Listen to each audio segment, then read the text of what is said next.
ऊपर नीचे होगा उतना स्ट्रोक होगा। और हमारी गाड़ी में 4 स्ट्रोक होते हैं, यानी 4 काम होते हैं, 4 क्रियाएं होती हैं, जिससे हम लोग इस इंजन को 4 स्ट्रोक इंजन बोलते हैं।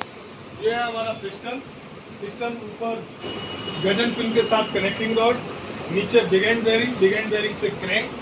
अब ये हमारा मैकेनिकल है, ऊपर जो पिस्टन चल रहा है ये मैकेनिकल हो रहा है, और इसी चाल को क्रैंक जो है गोल गोल रोटरी मोशन में बदल रही है। इंजन का काम यही होता है, केमिकल को जलाना, मैकेनिकल पावर पैदा करना और मैकेनिकल पावर को चाल में बदल देना। ये जो भी काम हो रहा है सब सिलेंडर के अंदर होता है, इसलिए इसको आईसी इंजन बोला जाता है, इंटरनल कंबशन इंजन, अंतर्दहन इंजन। ऊपर वॉल्व मैकेनिज्म लगा हुआ है, वॉल्व खुला तो वॉल्व जब भी खुलेगा तो ये देखिए हवा है, ठंडी हवा, तो खींचा पिस्टन टॉप से बॉटम की तरफ आएगा, खींचा।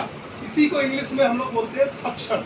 तो पहला स्ट्रोक होता है सक्शन स्ट्रोक, हिंदी में इसको बोलते हैं खींचना।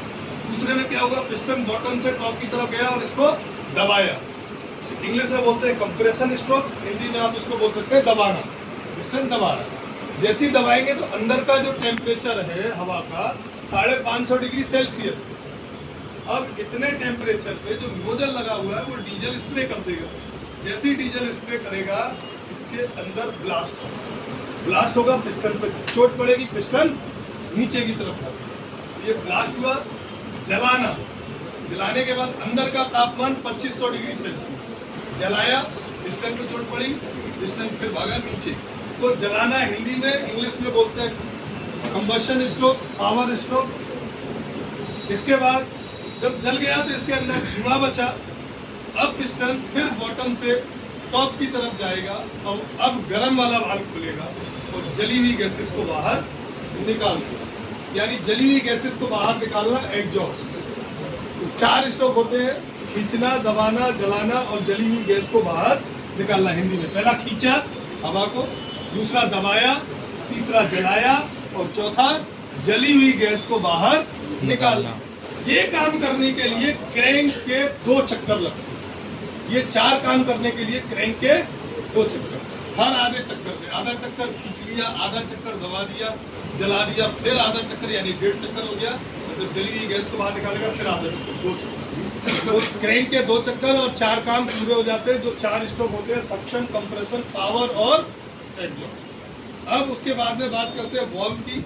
वॉल्व ऑपरेटिंग मैकेनिज्म, ये हमारे क्रैंक की पोजीशन के अनुसार, जैसे जैसे क्रैंक घूमेगी एक बेल्ट के जरिए, ऊपर केन घूमती है, रोकर आर्म घूमते, उसके जरिए ठंडा व गर्म वॉल्व घूमता है और बंद होता है। तो केन की पोजीशन के अनुसार हम लोगों के वॉल्व खुलते हैं और बंद होते हैं। जैसे अगर हमारी गाड़ी खड़ी है 1 मिनट में 1000 चक्कर लगाती है क्रैंक, जिसके हम लोग आरपीएम बोलते हैं। आरपीएम होता है राउंड पर मिनट। अगर गाड़ी खड़ी है और स्टार्ट है बिना एक्सीलेटर के, तो हमारी गाड़ी के आरपीएम होंगे 1000, यानी 1000 चक्कर लगाती है क्रैंक खड़ी गाड़ी को।